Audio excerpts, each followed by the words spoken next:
If you're thinking about moving to Georgia, there are some things that might come as a big surprise when it comes to buying a house here. Your home is likely your biggest investment, so my goal is to help you prepare as much as possible. This way, you're armed with all the proper expectations and can make an informed decision. If you're considering moving to Georgia and buying a house, you are not going to want to miss this video. So let's get started.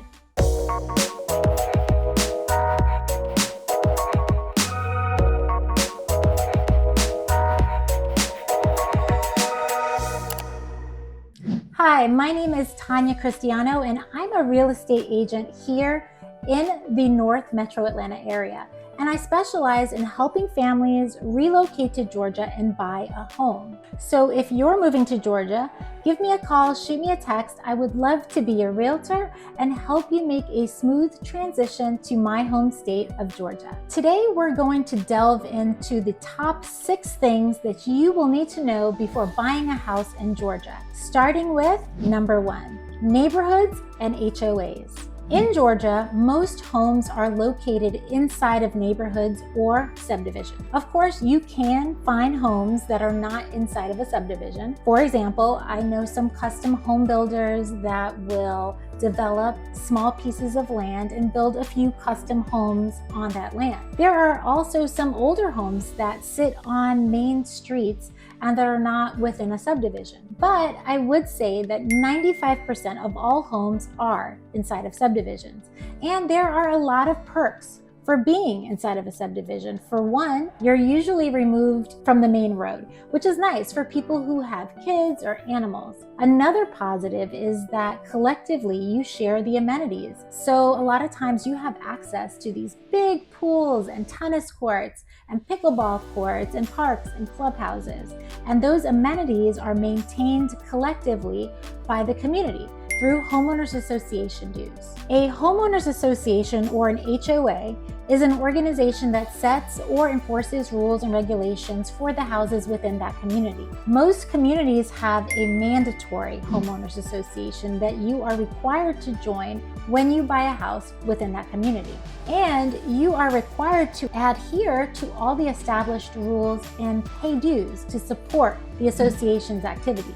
Those dues typically cover all of your amenities. HOAs often manage and maintain all of the common areas, including all of the amenities like the pools, the gyms, the dog parks. Some of them also include services like landscaping or trash removal, and maybe even a security guard. The HOA also enforces community standards. HOA establishes rules that maintain a certain aesthetic. This can help preserve property values and create a cohesive neighborhood appearance. Some people love this and some people hate it. I personally like it because I don't want to live next to a house that is painted some crazy color. I know that it's going to bring down my property value, and it would just annoy me to see it every single day. But there are people who want to be able to paint their house bright yellow or Caribbean blue, and if that person is you, then you probably do not want to be a part of a neighborhood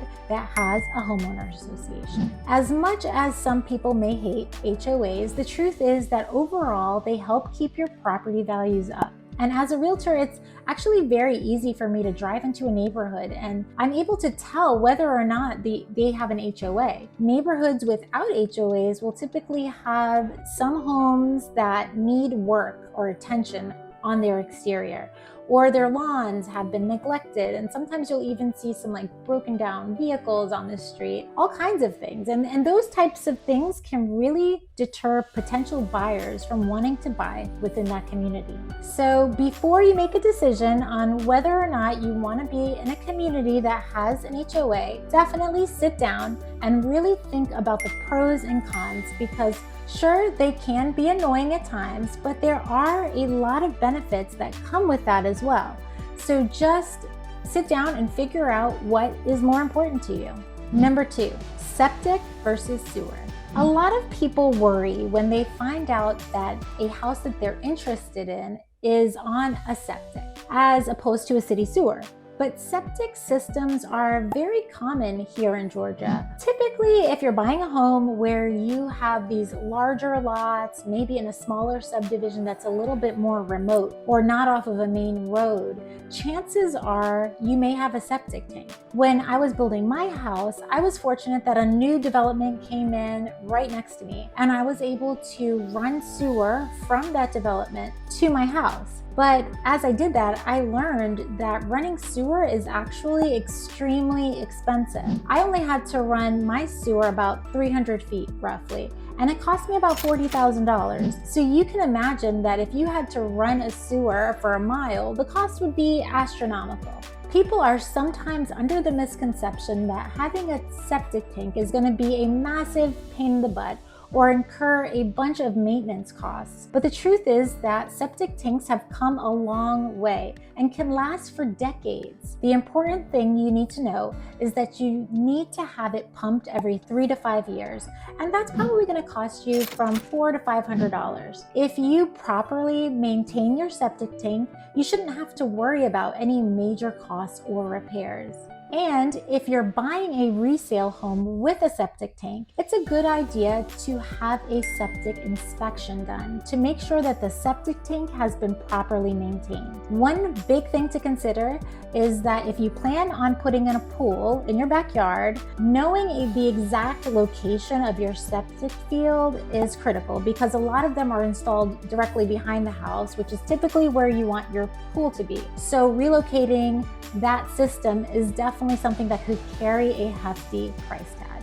Number 3, 2-story homes versus ranch homes. You may be surprised to learn that there are much more 2-story homes here than there are ranch houses. Many may think it's odd, especially if you're coming from a place like Florida, which has a ton of ranch homes to choose from. But here in Georgia, there are actually very few ranch communities. Basically, it's more cost effective to build a home, a 2-story home, than it is a ranch home because of land costs. You're building up as opposed to building out. It's not like we don't have any ranch homes at all, it's just that they're few and far between. So if you have your heart set on a ranch style home, be prepared to hunt a little bit longer to find exactly what you're looking for. Another popular option would be to search for a 2-story home with a master on main, so you don't necessarily have to utilize the second floor if you don't need to.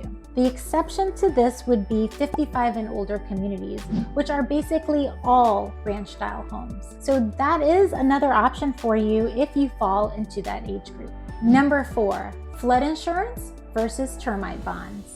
If you're moving from a state like Louisiana or Florida, you may be accustomed to worrying about purchasing a home in a flood zone or needing special flood insurance. However, in Georgia, it's just not that common at all. It's just typically not something that we face here. In Georgia, our biggest thing is that we have termites. Because of our humid weather, termites can be a real problem if you don't do your due diligence. So typically homeowners will have what they call a termite bond or a warranty.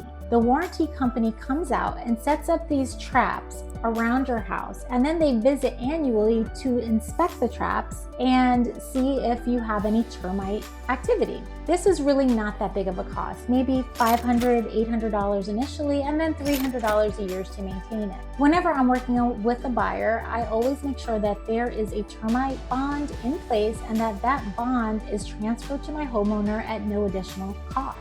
It's just basically like an insurance policy, because if termites were found while the warranty or bond is in place, the warranty company will actually pay for all of the repairs and the retreatment of the home. Number 5, interior home features.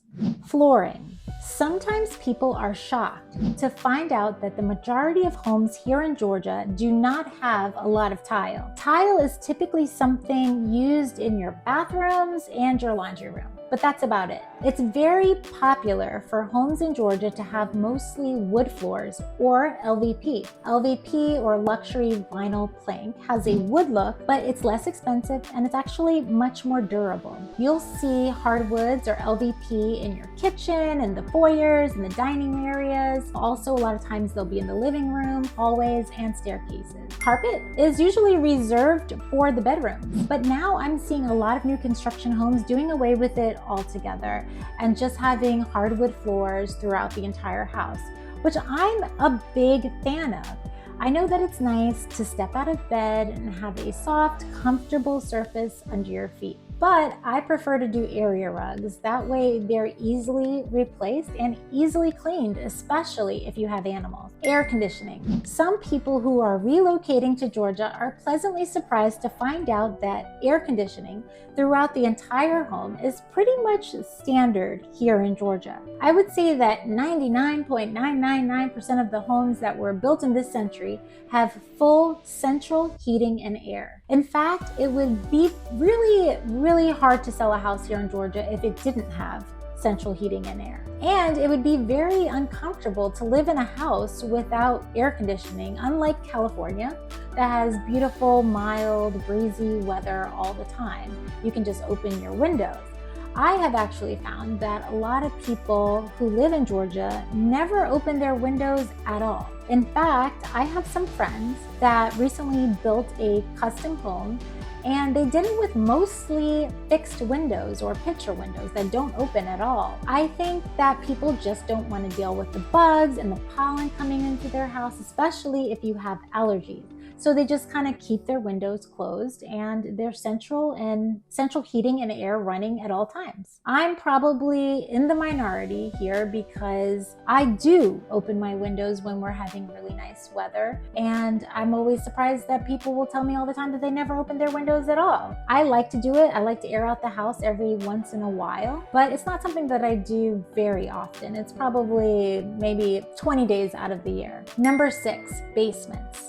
Basements are a hot topic that always comes up when I'm talking to somebody who is relocating here from Georgia. Either they definitely want one, they know they have to have one, or they're super hardcore against it. What I found is that most people who are relocating are just not familiar with all of the pros and cons to having one before making that decision or drawing that line in the sand. For one, a lot of times people from the north have a preconceived idea that a basement is like a dungeon and it's dark and dank and scary. But the truth is, basements here in Georgia are really nice. We call them daylight basements, and they're built on a sloping lot. So you have your house and it's sitting at the top of a hill and it is level with the street from the front.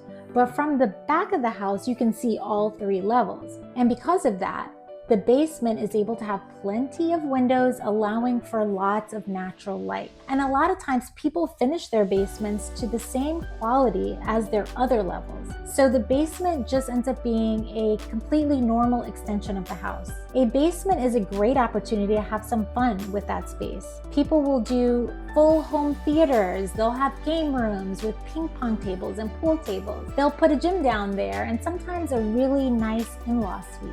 The downside to a basement, I would say, is the cost. I work mostly with new construction homes, and a lot of these builders will charge anywhere from $80,000 to $100,000 to have a home built on a basement. And that does not include finishing the basement. You might spend another $80,000, $100,000 to finish the basement the way you want it. On top of that, you have the additional costs that you're going to incur monthly for your utilities, having to heat and cool that large space. So if a basement is important to you and you have the money, then yeah, it's a great option here in Georgia. But if that is too hefty of a price tag, there are some other options. A lot of people will build out a 3rd floor retreat in what would have been the attic space, or above the garage, they'll add a media room or something along those lines, which is actually what I did. Well, that's a wrap for this video on the top 6 things to know before buying a house in Georgia. I hope you enjoyed it. If you are moving to Atlanta, I want to be your realtor and pretty much be your eyes and ears here so that you can make a smooth transition to Georgia. please call or text me. All of my contact information is going to be linked in the description below. Anyway, thank you so much for watching, and I hope to see you soon. Bye, y'all.